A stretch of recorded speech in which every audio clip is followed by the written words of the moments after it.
Takes salt water and makes fresh water. You see the water coming out, that's salt water. The bottom of the base of the unit tries to actually sink it, holding water down. And the top bobber, which you can see in this photo, has a little bladder in it, and it's floating on the top of the ocean. It's about 8 feet in diameter, you can see, relative to this band. This one here, typically we'd build them more like about 12 feet in diameter.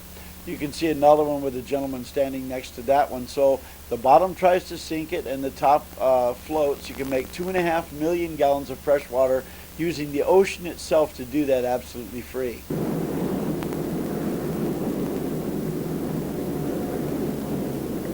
It just bobs up and down. As it does, it's pumping the seawater, and you can see it pumping the water out.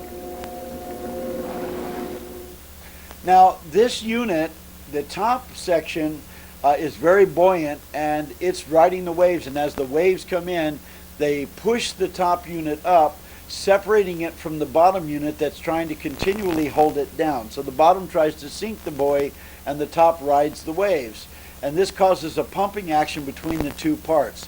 In the center of the two parts is a cylinder, and the cylinder itself is setting up the pressure of the water. The water is coming in through the base, and in the base of the unit, the regular seawater enters. It is then pumped by the pumping action between the two pieces in the cylinder up into the top section, and the top section has a bladder that keeps a pressure of about 800 to 1,000 psi on that seawater. Now it's still seawater at this stage.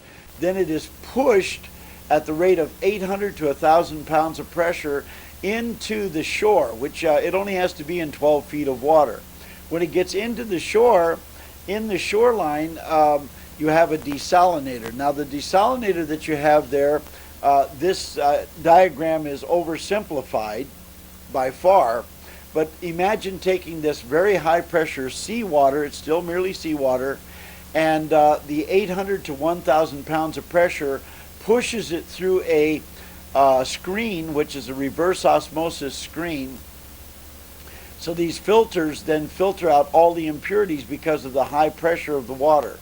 You could use electricity to pressurize this also, but in this particular case, as long as you have an average wave height of 2 feet, which is the Pacific or Atlantic Oceans, then you can get the pumping action, and the pumping action gives you the pressure absolutely free. That's the real advantage to this system, because now we're pushing this salt water through the membrane with pressure that is absolutely free. When it gets through the membrane on the other side, you have pure fresh water. So now you have fresh water, it's still high pressure, and you can even pump it into tanks or whatever, and somebody can come and pick it up. Now this is the desalinator that we're using, one of the desalinators. This will desalinate 7,000 gallons of fresh water every single day. 2.5 million gallons of fresh water can be made with a 12-foot Kepler buoy sitting out in the ocean absolutely free. No operating cost whatsoever.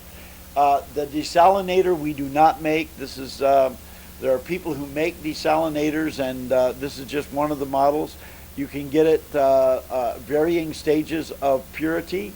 Then you also can get a attachment that would mean that you do not have to change the filters as often. If you have that attachment to it, that's an option.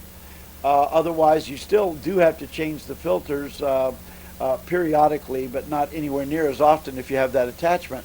There are other things that can determine the degree of purity of the water, and we could let the person who is going to get the water dictate to us what purity level they're looking for, and then we can supply them that kind of water. By the way, this is a Kepler buoy. The inventor of this Kepler buoy also did invent another design, and he's working on a design for rivers. This works in oceans, and by the way, some lakes have great enough tides that they're as good as the ocean. Like for instance, the Great Lakes. Many of the Great Lakes have every bit as good a tide or wave action as the oceans do. But this other one is a three-way unit called the Waveberg. Now he has had some success with this, and he was using that to produce electricity initially. And we're just interested right now in the Ocean Buoy because we have to stick with one product. But ultimately, we are testing this Waveberg concept where as a wave comes in, you can get 2 or 3 pumps to pump at the same time. They would all be connected together in this concept called the Waveberg. We can give you some footage of that also, and you can see some press information that he has gotten from a local television station. We'll just run that footage for you, and you can see that as well. Powerful. I know all sorts of gentle force. If you want to work with it, they'll serve you. In fact, he's been at work with Mother Nature for more than 15 years. This Nova Scotian inventor has put around $1 million cold cash into this spider-like contraption he calls the Waveberg. The idea, to harness the power of ocean swells to generate energy. To Berg, the permanence of these swells makes the Waveberg an obvious source of power. The wind is moving all the time. The air is moving all the time. The idea is simple. This works on the same principle than a backyard end pump. But nature does it for you. As the differential of the wave moves up and down, it does the pumping, as you see the pump right here. When the pump goes up, it sucks the water in. When it goes down, the valve shuts off on the bottom. From there, the water is pushed under pressure into the body of the unit, where its compressed energy can now be tapped to power houses, irrigation systems, desalinization plants to produce fresh water from the seas. In short, Berg says it'll power just about anything at a relatively low cost. We can produce 240 gallons of fresh water for a nickel. Forever and ever and ever. We don't have a drop of pollution. We don't use a drop of oil. In the future, Berg sees huge Wavebergs moored offshore, powering entire cities through ocean swells. Yet it'll take time and a lot more money than this lone inventor has on hand to make that dream come true. For now, like others before him, he'll play the optimist, forge ahead, and keep the faith. It's like Edison, you know, he could have quit a lot sooner. And I'm sure he made 1,000 tries. But he was convinced